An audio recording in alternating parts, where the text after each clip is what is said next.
Hey guys, so really quick, I know I haven't actually introduced this vlog. Welcome to it. I'm going to give you a more in-depth discussion of what I'm reading currently and stuff a little later on, but I wanted to document. So I just left work a bit early because I am not feeling very well. I'm hoping it's something that'll pass. I'm already feeling a little bit better than I did while I was there. But still not great, so hopefully, yeah, it will pass by tomorrow. But I found myself, the only things, I could tell I was hungry. It was one of those where I'm feeling nauseous, but I could tell I was getting really hungry.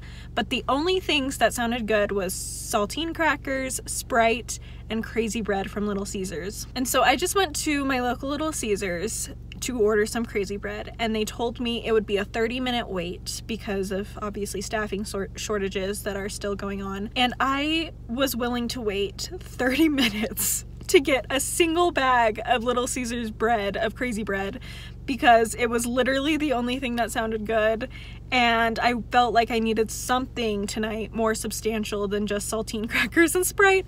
So that was really fun for me, and I just, like I said, wanted to document the fact that that just happened. So, you know, life decisions. Hey guys, so it has been a few days since the start of the month. I believe it's the 5th, Thursday the 5th of May, and I thought I'd officially come on and start this vlog. I know I already made the comment last night about my crazy bread experience, but I did want to talk about what I'm actually reading, what I just finished, all that jazz. So first of all, I actually already have finished a book this month, which is really exciting. I finished The Paper Daughters of Chinatown by Heather B. Moore. This is one I wasn't actually really sure I would read, but I just felt inspired. It was what I wanted to read. I decided to pick it up, and I ended up really liking it. I'll talk more about it in my wrap-up, but I'll just say this story follows the true story of the mission home in San Francisco, where their whole work was dedicated to helping Chinese women and girls who ended up in really poor situations, who ended up being tricked over to America or kidnapped even, and sold into human trafficking, sold into slavery, whether that be sex slavery or other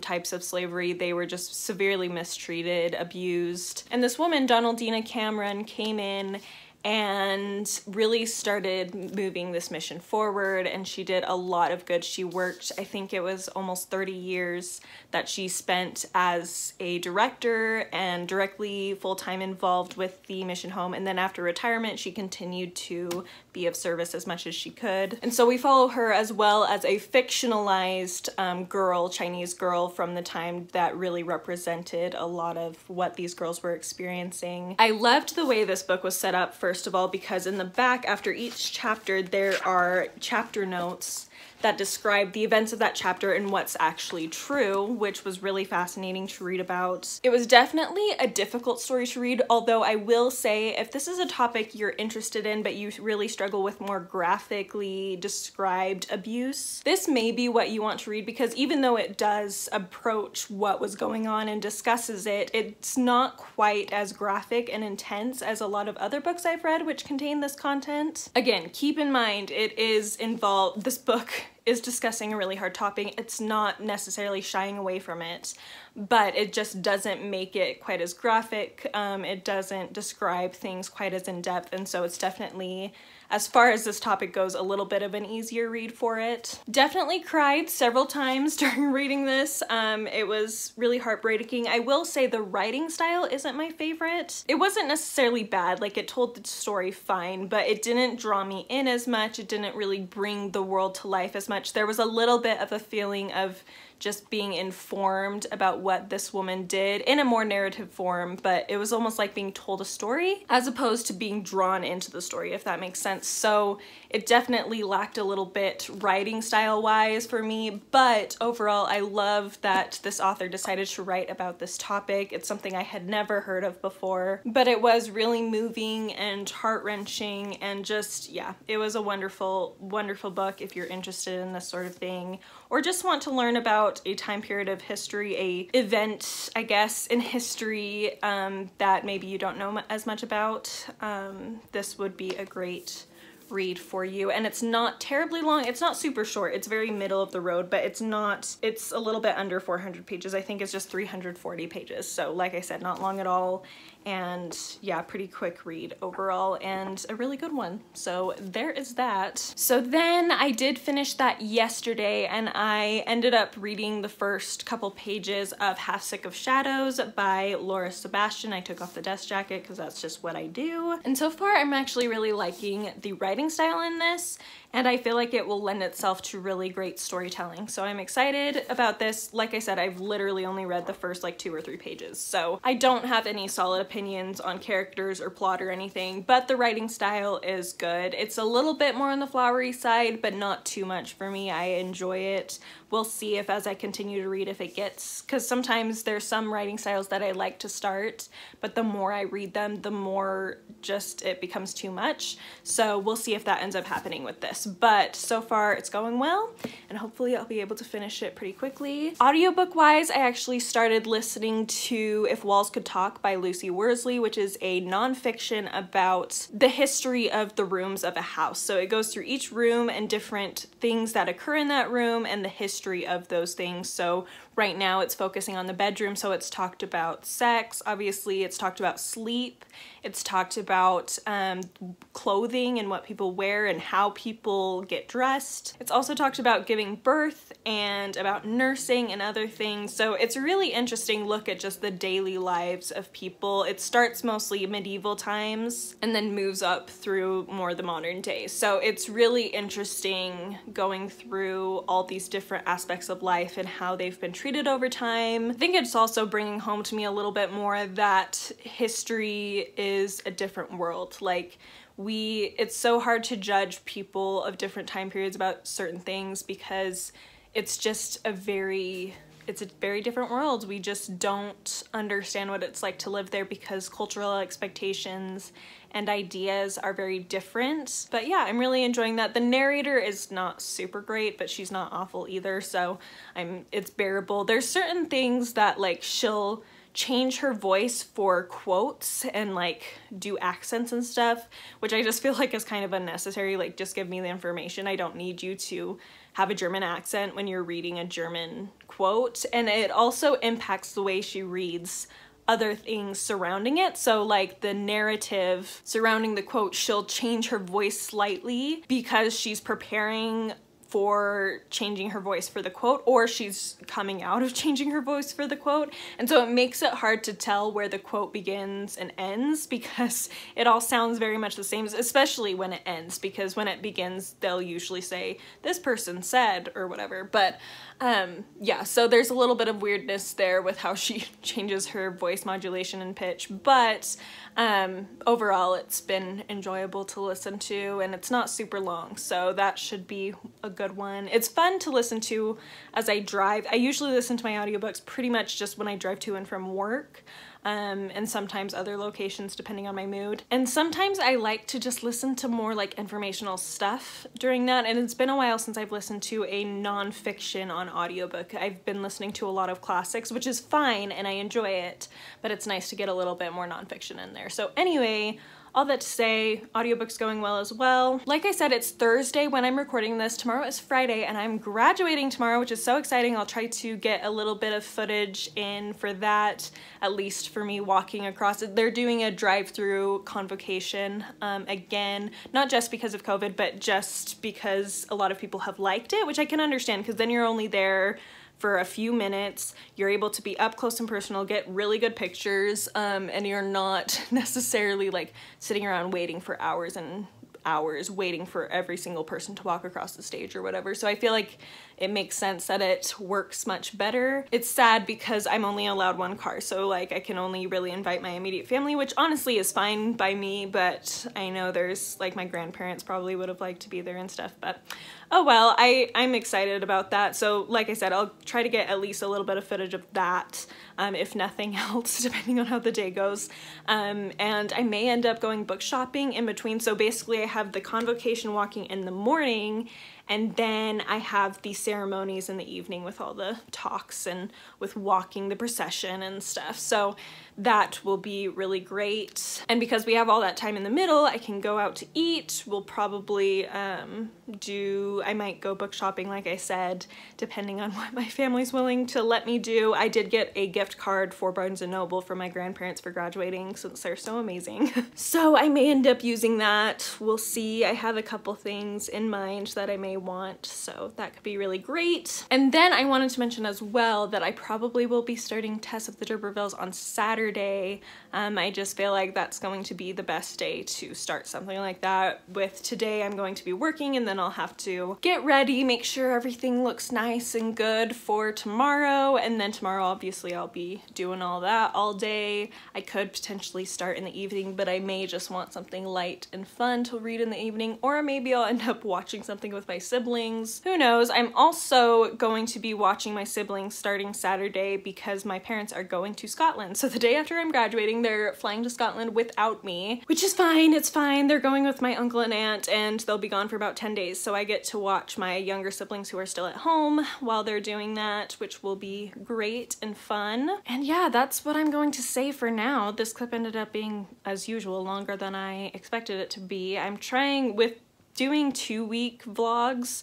I feel like doing too many clips like this, it's gonna be an eternity. So I'm going to try to keep these chatty parts to a minimum. We'll see how it goes. Also, sorry if you can see a fly. There's a little fruit fly gnat thing flying around my room, so that's fun for me. Anyway, that's where I'm at right now with my reading, what's going on. The next clips will probably be my graduation and stuff, and that will be great. And then I will chat with you probably not till Monday or later, after I've dealt with everything this weekend and just end up getting a little more time to read. I have Monday off and I have no plans that day, which is insane because there kept being things that might come up Monday, and I was like, oh man, well that's fine. I was kind of looking forward to a little relaxed day after graduation, but that's fine. And then they'd all end up being different days or just falling through or whatever. So yeah, I have nothing on Monday, which is pretty exciting. So anyway, that's everything. I will check in with you when I get the chance.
Hey guys, so it is the, oh gosh, what day is it? The 8th? It's Mother's Day.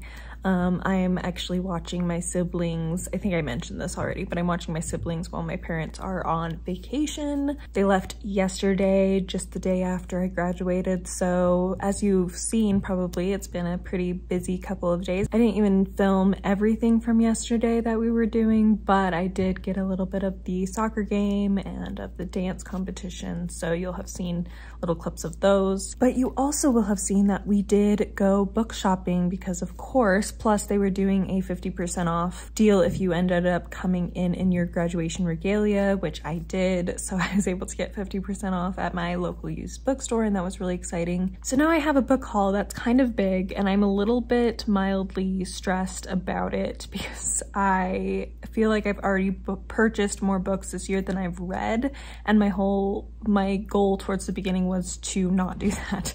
So, and I already know I'm going to be buying more books because I have a gift card to Barnes & Noble. So here we are, but you know, things happen, it's fine, we'll just keep working on it. But I did want to do a little book haul really quick. So the first book I was able to pick up from that bookstore was The Four Winds by Kristen Hanna. This is her newest book, and I don't know what it's about. I think it's set, 1921 in Texas. So basically during the Great Depression a lot. And so I haven't read very many Great Depression novels, so this will be kind of interesting for that. And Kristen Hanna, I've enjoyed her books in the past. So that's one I was able to pick up. I'm excited that they had. Then pretty much everything else is classics because of course that's just, when I go to a used bookstore, that's where I'm going first. So the first book I'm going to mention is Hard Times by Charles Dickens. I've seen this a lot around and I haven't gotten it, but to be honest, it felt weird to not get a Victorian novel while I was in this bookstore, and this was one Victorian novel I saw that I didn't have, and I figured I may as well pick it up. So I don't know anything about Hard Times.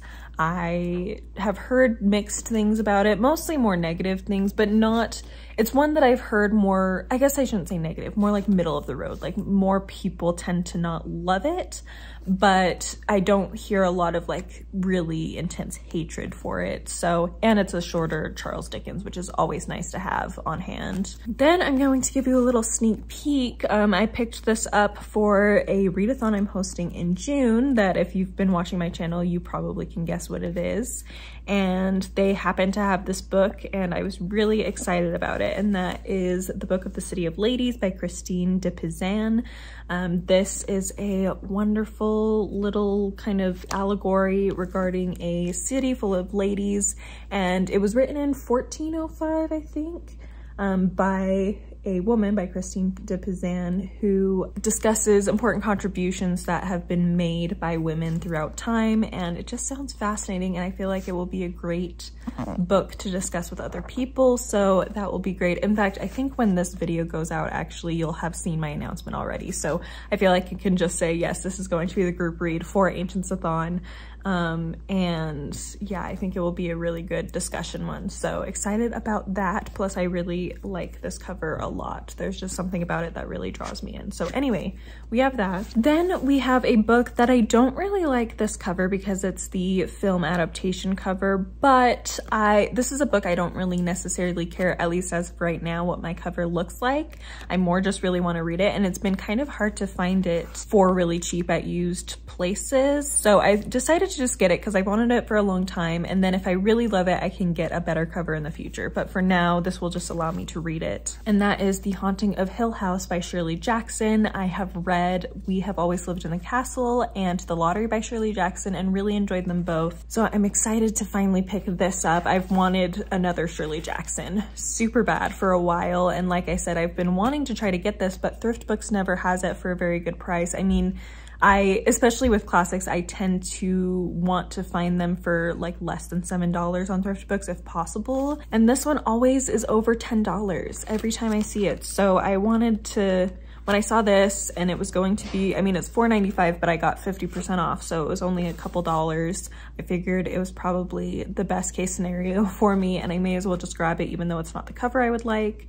And again, if I really love the book, then I can get a better cover later, but this will at least allow me to finally be able to read something Shirley Jackson. So that's really exciting. I don't know anything about this beyond that it's a house that's haunted, and I believe a group of people go in and strange occurrences obviously happen, and some of the people who go in start acting strange, I think. But yeah, I'm super excited to get to this. Then we have a book that I've never heard of before, but it's by an author I have heard of and really enjoy, and I kind of was drawn to this old-fashioned cover that it has. So that is Mary Ann by Daphne du Maurier. This seems to be about a woman who starts off really poor and not in a great place financially with her family, and she kind of rises in the ranks by being a very seductive woman, basically, is what it seems like. Again, I'm not totally sure, but it seems like she draws in the king's brother. So it sounds very dramatic, very different from what I've read from Daphne du Maurier so far. So I'm excited to give it a try at some point. And yeah, it will be nice to have another Daphne du Maurier on my shelf. I only have My Cousin Rachel, which I need to get to still, but now I'll have this one as well. Okay, and then we have another one that I haven't really had on my radar, but it's been one that I've noticed, and when I saw it for a good price in a decent condition, I figured I may as well grab it while I was getting 50% off, and that is I, Claudius by Robert Graves. In this book, we follow Claudius, who was a Roman emperor, and I don't know anything else besides that, but it is a classic. I think it was written in the 30s, and it's pretty well respected as far as historical fiction for Roman historical fiction goes. I've heard great things about it, so it's one I'm excited to pick up at some point.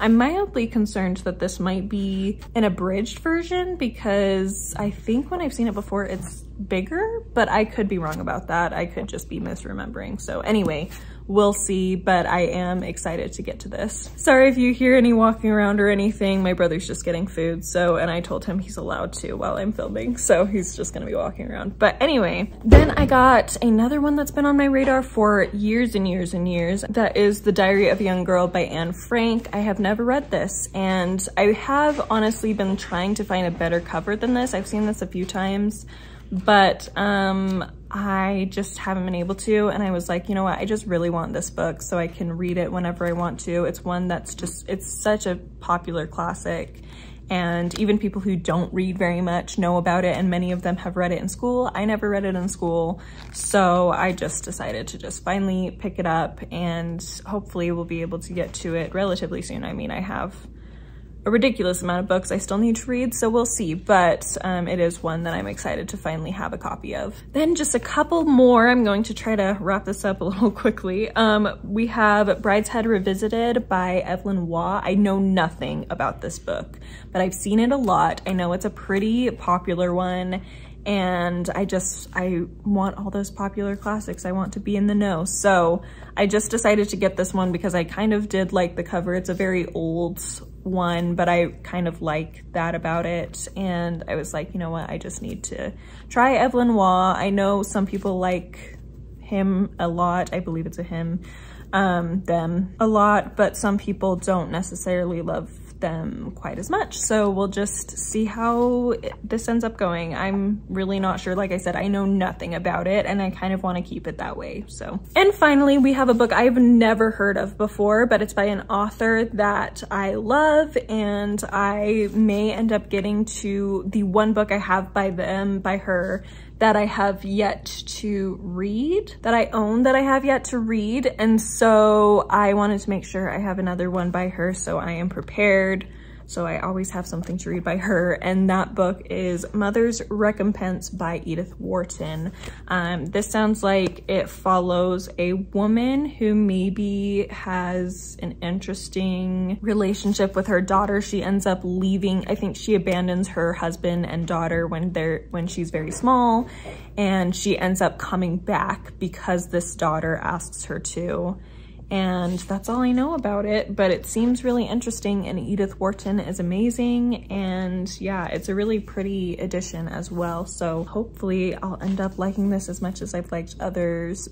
other works by Edith Wharton. And that's it for the book haul. Probably have another little book haul later this week because I am using my Barnes & Noble gift card, as I mentioned. But I did want to briefly mention what I'm reading. So like I said, I have been working on Half Sick of Shadows, and I'm only 30 pages in, so I haven't read much in the past couple days. I just haven't had time, but I am really liking it. It's exactly what I would want out of a King Arthur retelling. It's pretty much what, I mean, there's differences, it's not the exact same, but I've had, of course, my own thoughts about what I would do for an Arthur retelling, because most people do, most writers do at some point. And this is very similar to kind of what I've thought about in the past, so I really like that about it. I haven't technically started Tess of the D'Urbervilles, but I did read the introduction and some of the like forewords by Thomas Hardy that he wrote with the different editions, the prefaces and explanatory notes by him.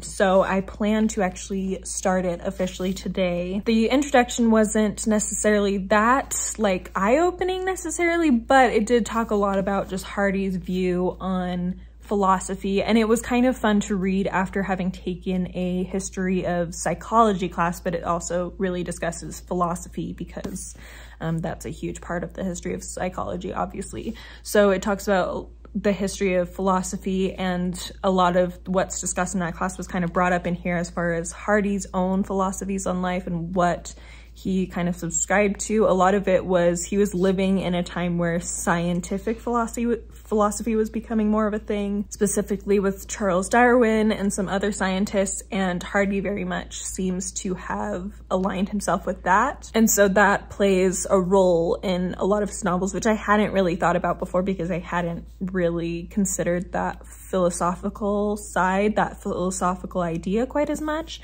So that will be interesting to notice as I read Tess of the D'Urbervilles, that idea of evolution and kind of a future that in some ways we can't really control. So that will be really great. I did set up my little key right here of what I'm going to be marking. So I have pink for quotes that I just love, that I think are beautiful. I have blue for any quotes or things that point out the theme of death or sorrow. I said sad but beautiful things that are written specifically about death and sorrow. Yellow I have for foreshadowing.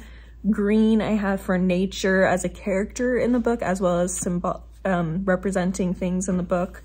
And then orange for references, both historical and literary. So that's the plan. We'll see if I stick to that. I've never really planned out my highlighting that way. So when I'm annotating, I've never been this intentional about annotating. I usually just highlight and write notes, but we're going to see how this goes. I think it will end up being a really good experience, and yeah, it will just be kind of nice to be able to really dive deep into one of my favorite books. So there's that. I'm probably going to start my Tess specific vlog later today. I haven't quite yet, but yeah, probably a little later I will start that up, and that will be exciting. But yeah, I think I'm gonna end this clip here. It's gone on pretty long. Also, I was going to mention, you may notice a difference in quality in my video throughout this. My parents ended up being kind enough as a graduation present to get me a new phone, and so it's a really nice iPhone 13 Pro. So I'm going to be kind of the next few videos messing around with some of the options, the video taking options, and see how that ends up going for me. But yes, you'll probably notice a difference in quality because it definitely is a nicer camera. So that's really exciting. But yeah, so I'm going to end there. I will probably do maybe definitely one more clip of me talking, maybe two, depending on what happens this week, but we'll see exactly what ends up going on. So yeah, that's all I have to say, and we'll just leave it there for now. Hey guys, forgive the just showered look that's going on in this clip. It's also going to be kind of shaky because I'm just holding the camera, but I did really quick want to do a little book haul. So I forgot to get any B-roll footage of going to Barnes & Noble and all the shopping we did that day. Unfortunately, I just was in my own little world, I guess. So anyway, I did end up getting a couple of books with my gift card, as well as I gave a little bit to my brother to get him something as well. But I thought I'd show off really quick. So first of all, the biggest purchase and the one that I most was excited to get was Booth by Karen Joy Fowler. I have heard great things about this book. It follows the family of John Wilkes Booth, who assassinated President Lincoln. It doesn't really focus on him, apparently. It's mostly about his family, but I've just heard great things. It just really showcases a lot about the time period, it sounds like, that I don't know much about. And additionally, this cover is absolutely gorgeous. So very excited to read this. I've heard, and additionally, the cover is absolutely gorgeous. So definitely very excited to pick this up. Okay, sorry, changed the angle a little bit because my arm was getting tired already. So anyway, the other book I ended up picking up was Titanic, True Stories of Her Passengers, Crew, and Legacy by Nicola Pierce. This was on the book annex, so only $10, which was really exciting. I know nothing about this beyond that it's about the Titanic, but I've just been on this big like ocean kick recently. Like, we've been watching Pirates of the Caribbean. I think it was Jennifer Brooks just did a video about Titanic, and just all these things have gone on that have made me just want to read about the ocean in one way or another. Saw this, it's not very long, and it's full of a lot of pictures. So I decided to just pick it up with my gift card, and I don't know when I'll read it, honestly. I would love to read it soon, but I have so much I have to read soon, or would like to read soon, that it will probably be a while. But I know a decent amount about the Titanic. I've watched a few documentaries about it, but I don't know a ton of details. So I think this will be a fun way to explore some of the stories and stuff of passengers and other people on the ship. And I think it will just be a fun read whenever I get to it. So that is all that. Very briefly, some things I've been reading. I am still working on Half Stick of Shadows. So good. Absolutely loving it. It's everything I wanted it to be. There are some minor moments in the writing of things that are described, or just thoughts that the main character have, that are very cliche and kind of cheesy in a way that makes me roll my eyes a little bit. But because the rest of it and the atmosphere in it is so beautiful and good, like, it doesn't actually really bother me that much, if that makes sense. Like, there's just little moments where I have a slight cringe feeling as I'm reading, but it goes away very quickly because I just am loving what this author is doing with the Arthurian legend. I definitely have decided that a lot of Arthurian legends retellings fall into either the more masculine version or the more feminine version. And what I mean by that, when I think of a masculine retelling of the King Arthur legend, I feel like it focuses a lot more on the battles. There's a lot more of descriptions of tactics and political maneuvering, and a lot more focus on strategy, as well as a lot of the honor and chivalry and the knightliness of the story. And then there are the more feminine retellings. These are just words I'm choosing because they're just the easiest ways to describe the simplest ways to describe what I'm trying to say. I also say that because usually the masculine retellings are told from, where they're focused on the battles and stuff, are told from the perspective of a male character, whereas the more feminine style of retelling are often told from a female character's point of view. So I just wanted to mention that. But anyway, the more feminine stories tend to be more focused on the relationships between people in the myth, a lot more focus on the emotions behind the betrayals, behind the friendships and romances that are going on. And like I said, they tend to be told more from the women's perspectives.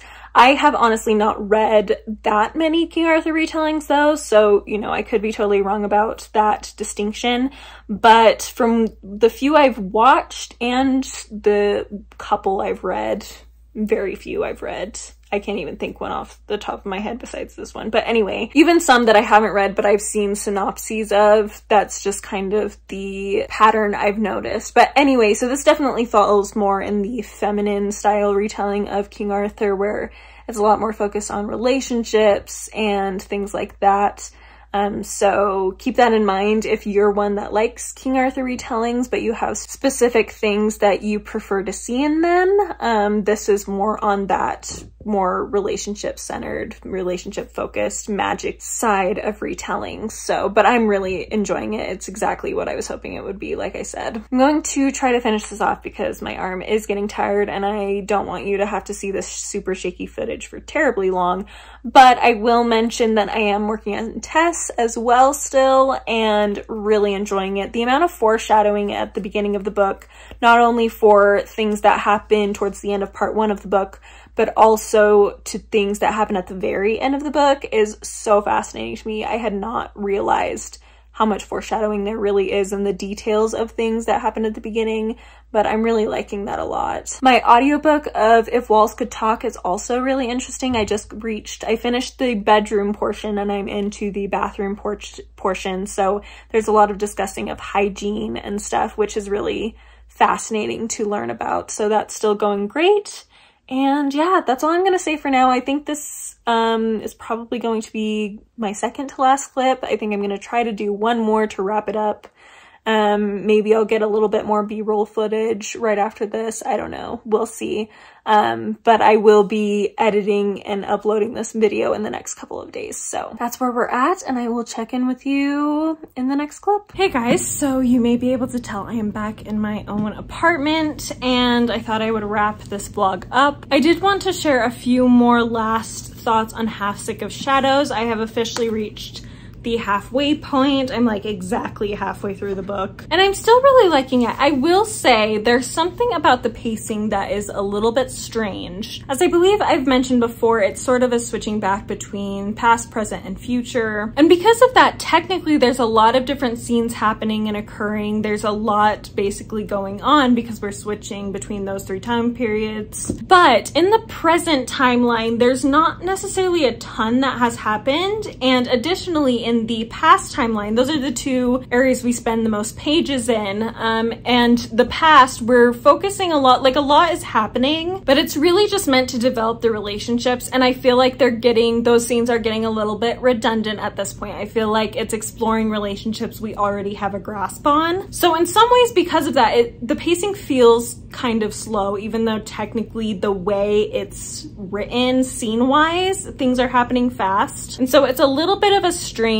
experience. I'm hoping the second half really starts pulling things together more, because right now it feels like we've just done a lot of build up and character exploration, but we haven't actually gone into the action of like Arthur being king and all of that jazz. I don't want to spoil it, obviously, but we haven't really gotten into the nitty-gritty of the myth, at least not in the present timeline. Obviously the future, the vision she's having regard the future, and the myth, the key points of the myth that we know about the Arthurian legends, but we're not actually really in it yet. So we'll see how the rest of this book goes. I'm still loving it. I say all that, but like I don't mind too much the slow pace because I'm just very engaged in the world. I really enjoy the characters. It definitely has its flaws, but it's just really working for me. However, it has made it a slower reading experience as far as I'm not as inclined. Well, when I do read, I'm not able to get through quite as much because it is slower paced. I will say I am very interested to see how the Lancelot